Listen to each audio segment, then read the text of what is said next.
అభివృద్ధి పదం వైపు నడిపిస్తున్నాం. అందుకే ఈరోజు స్టేషన్ గన్పూర్లో 800 కోట్ల రూపాయలతో అభివృద్ధి కార్యక్రమాలను తీసుకున్నాం.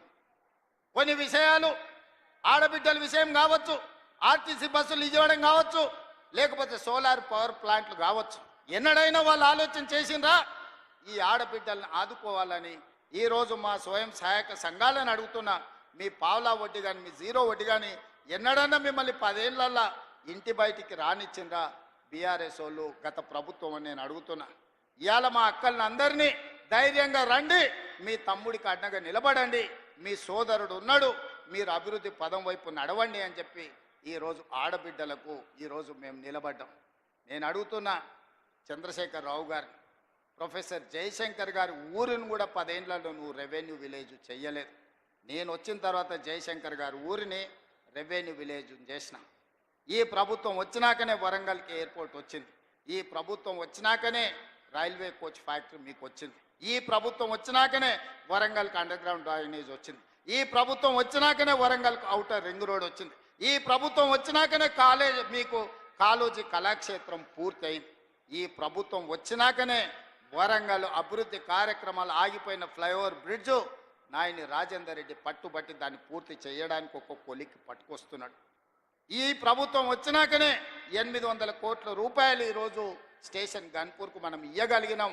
100 పడకల ఆసుపత్రి కట్టగలిగినాం, డిగ్రీ కాలేజ్ కట్టగలిగినాం, ఇంటిగ్రేటెడ్ రెసిడెన్షియల్ స్కూల్ కట్టగలిగినాం, రెవెన్యూ డివిజనల్ ఆఫీసును కట్టగలిగినాం, ఇందిరమ్మ ఇండ్లు ఇవ్వగలిగినాం. మిత్రులారా, ఈ ప్రభుత్వం వచ్చినాక ఇన్ని పనులు చేస్తుంటే మా మీద తెలంగాణ ప్రజల కోపం ఉందని ఆయన చెప్తుండు. ఎవరి కోపం ఉందే? 57,000 ఉద్యోగాలు ఇచ్చినందుకు నిరుద్యోగ యువకుల కోపం ఉందా? 65 లక్షల మంది ఆడబిడ్డలకు పండుగ పుట్ట సారే చీర పెట్టినట్టు ప్రతి సంవత్సరం 2 నాణ్యమైన చీరలను ఆడబిడ్డలను అందించినందుకు, సారే చీర పెట్టినందుకు మా ఆడబిడ్డలకు నా మీద కోపం ఉందా? 1000 ఆర్టీసీ బస్సులను అందించి కోటీశ్వరులను చేసినందుకు మా ఆడబిడ్డల కోపం ఉందా? 1000 మెగావాట్ల సోలార్ విద్యుత్ ఉత్పత్తి ప్లాంట్లను అదాని అంబానీలతో పోటీ పడే విధంగా మా ఆడబిడ్డలని శ్రీమంతులను చేసినందుకు నా మీద కోపం ఉందా? రైతులకు 20,617 కోట్ల రూపాయలు రుణమాఫీ చేసినందుకు నా మీద కోపం ఉందా? దేనికోసం కోపం ఉంది? 500 రూపాయల బోనస్ ఇచ్చినందుకు ఈరోజు రైతులకు నా మీద కోపం ఉందా అని అడుగుతున్నా. రైతు భరోసా నాడు 10,000 ఉంటే దాన్ని 12,000కు పెంచినందుకు ఈ రైతాంగానికి నా మీద కోపం ఉందా? మీడియా మిత్రులకు 10 ఏళ్ళు నువ్వు ఇవ్వని ఇండ్ల పట్టాలు రవీంద్ర భారతిలో అందించినందుకు మా మీడియా మిత్రులకు నా మీద కోపం ఉందా అని నేను అడుగుతున్నా. కొంతమంది దొంగలకు దోపిడీదారులకు ఉండొచ్చు, ఎందుకంటే ఈ దొంగలను ఉప్పు పాతరేస్తా దోపిడీదారులను తోలు తీసి బట్టలు ఇప్పదీసి రోడ్డు మీద నించోబెడతానందుకు కొంతమంది దొంగలకు నా మీద ఏమైనా కోపం ఉంటే ఉండొచ్చు. అంటే అన్నా అంటాడు హరీష్ రావు రేవంత్ రెడ్డి అధికారిక కార్యక్రమాలలో తిడతాడు ఎందుకని. ఆయన ఇవాళ మాట్లాడుతుంటే చంద్రశేఖరరావు గారంట తెలంగాణ జాతిపిత అంట. మిత్రులారా, ఇట్లా మాట్లాడితే ఇంకా నేను ఏదో ఒకటి అనకపోతే ఎట్లయితుంది మీరు చెప్పురు. జాతిపిత గురించి మీకు తెలుసు కదా. ఆ జాతిపితకు మందు వాసన పడుతుందా? గుజరాతుల్నే బంధు పెట్టించిండు, అవునా? ఆ జాతిపిత గాంధీ ఆశ్రమాలలో ఉన్నాడు, నిరాడంబరంగా ఉన్నాడు. మరి ఈ జాతిపిత వాసన లేకుంటే నిద్ర లేస్తాడా? ఆ జాతిపిత ఎక్కడా? ఈ జాతిపిత ఎక్కడా?